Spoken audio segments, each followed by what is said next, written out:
Hey everyone, welcome back to Corporate Decoder, the place where we decode the secrets behind corporate filings. And let me tell you, this one has some interesting executive moves and compensation packages that are definitely worth a look. Today we're re-diving into an amended filing from Magnachip Semiconductor Corporation, specifically an 8K tender. Think of an 8K as a company. S way of announcing important unscheduled events. This amendment is like a correction or an addition to a previous announcement, and in this case, it's all about their interim CEO. We're going to break down what this means for Camillo Martino, the company, and its shareholders. So, what is the big deal here? Magnachip Semiconductor Corporation filed this amended report to add more details about the appointment of Camillo Martino as their interim chief executive officer. When they first announced this back in August of 2025, they mentioned he was taking the role. Now, they are clarifying the compensation and agreements tied to his service. Let us start with the consulting agreement, which is between the company and Mr. Martino.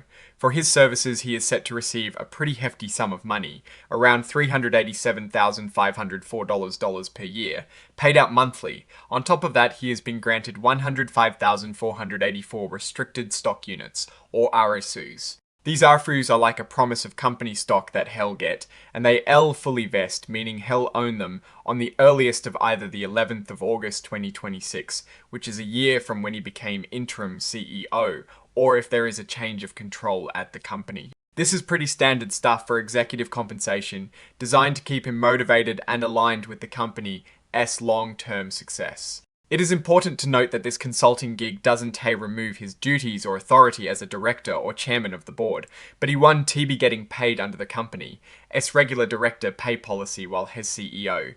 The agreement also has a standard 30-day notice period for termination.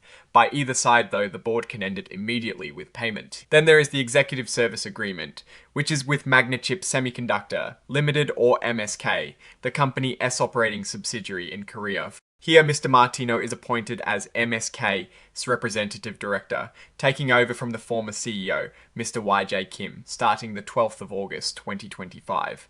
His compensation for this role as representative director is a bit different. It starts later, on the 1st of November 2025, or whenever his work permit in Korea is approved. Whichever is later, this compensation is for a fixed amount of $112,500. This agreement also includes the usual confidentiality and non-disparagement clauses, and it can also be terminated with a 30-day notice, or immediately by MSK with compensatory payment. So, why is this important? This filing effectively lays out the financial terms of a crucial leadership role during a period of transition for Magnachip.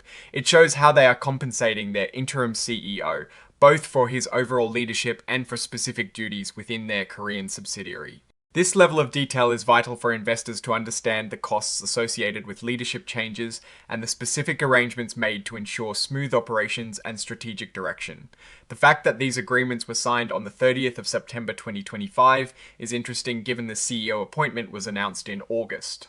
It likely means the terms were being finalized around that time. Looking at the overall picture of Magnachip, they are a company operating in the competitive semiconductor industry, and transitions in top leadership, especially interim CEO roles, can signal either a period of stability while a permanent search is conducted or potential underlying issues that necessitated the change. The compensation packages here are significant, reflecting the importance of the role and the company's investment in experienced leadership during this time. My take on this filing is that it's a necessary step to provide transparency about executive arrangements. While the dollar figures are substantial, they are not outside the realm of typical compensation for a CEO, especially in the tech sector. The dual agreements, one with the parent company and one with the Korean subsidiary, highlight the international nature of Magnachip's operations and the specific needs of its different entities. The asks in the consulting agreement show a commitment to long-term performance, which is a positive sign. The slight delay in compensation commencement for the Korean role due to work permit approvals is also a practical detail that speaks to the complexities of global business.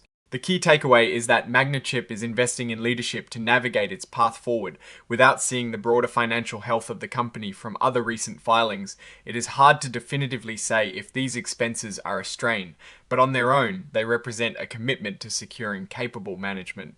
Alright, that is our breakdown of Magnachip Semiconductor Corporation's latest filing.